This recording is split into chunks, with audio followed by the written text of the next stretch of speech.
அதிகாரம் 20.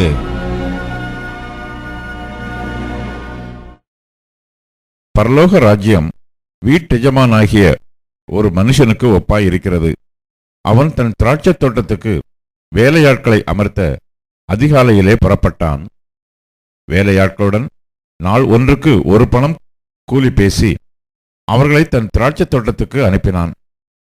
3ஆம் மணி வேளையிலும் அவன் புறப்பட்டு போய் கடைத்தெருவிலே சும்மா நிற்கிற வேறு சிலரைக் கண்டு, நீங்களும் திராட்சைத் தோட்டத்துக்கு போங்கள், நியாயமானபடி உங்களுக்கு கூலி கொடுப்பேன் என்றான். அவர்களும் போனார்கள்.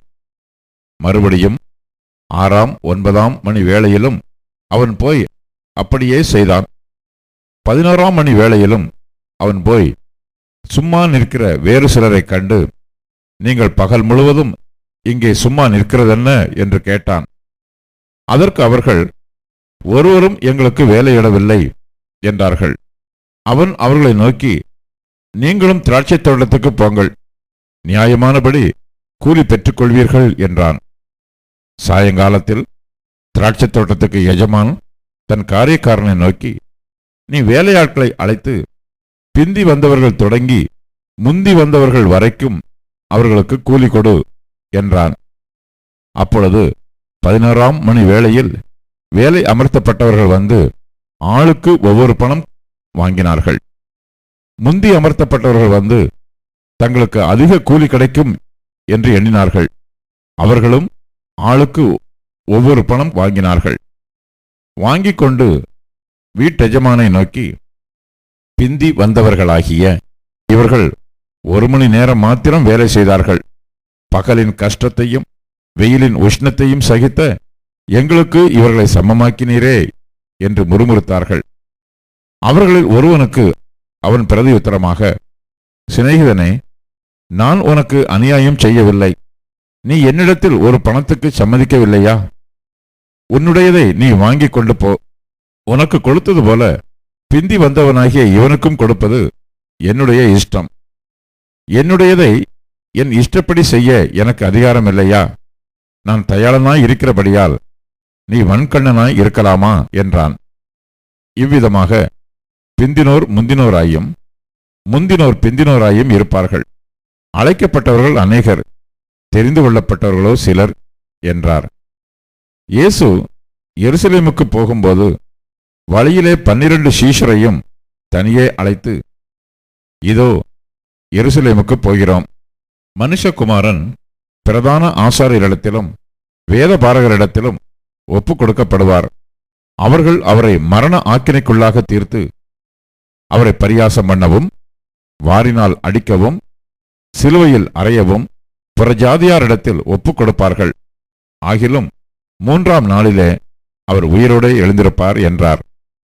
அப்பொழுது செபதேயுவின் குமாரருடைய தாய் தன் குமாரரோடு கூட அவரிடத்தில் வந்து அவரை பணிந்து கொண்டு, உம்மிடத்தில் ஒரு விண்ணப்பம் பண்ண வேண்டும் என்றாள். அவர் அவளை நோக்கி, உனக்கு என்ன வேண்டும் என்று கேட்டார். அதற்கு அவள், உம்முடைய ராஜ்யத்திலே என் குமாரராகிய இவ்விரண்டு பேரில் ஒருவன் உமது வலது பாரிசத்திலும் ஒருவன் உமது இடது பாரிசத்திலும் உட்கார்ந்திருக்கும்படி அருள் செய்ய வேண்டும் என்றாள். இயேசு பிரதியுத்தரமாக, நீங்கள் கேட்டுக்கொள்கிறது இன்னது என்று உங்களுக்கு தெரியவில்லை.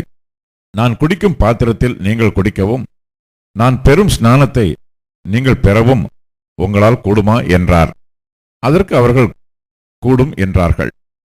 அவர் அவர்களை நோக்கி, என் பாத்திரத்தில் நீங்கள் குடிப்பீர்கள், நான் பெறும் ஸ்நானத்தையும் நீங்கள் பெறுவீர்கள். ஆனாலும் என் வலது பாரிசத்திலும் என் இடது பாரிசத்திலும் உட்கார்ந்திருக்கும்படி என் பிதாவினால் எவர்களுக்கு ஆயத்தம் பண்ணப்பட்டிருக்கிறதோ அவர்களுக்கே அல்லாமல் மற்றொருவருக்கும் அதை அருளுவது என் காரியமல்ல என்றார். மற்ற 10 பேரும் அதை கேட்டு அந்த 2 சகோதரர் பேரிலும் எரிச்சலானார்கள்.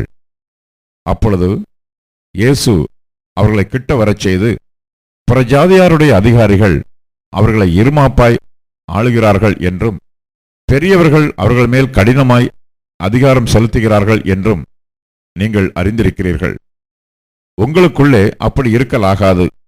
உங்களில் எவனாகிலும் பெரியவனாயிருக்க விரும்பினால் அவன் உங்களுக்கு பணிவிடைக்காரனாய் இருக்க கடவன்.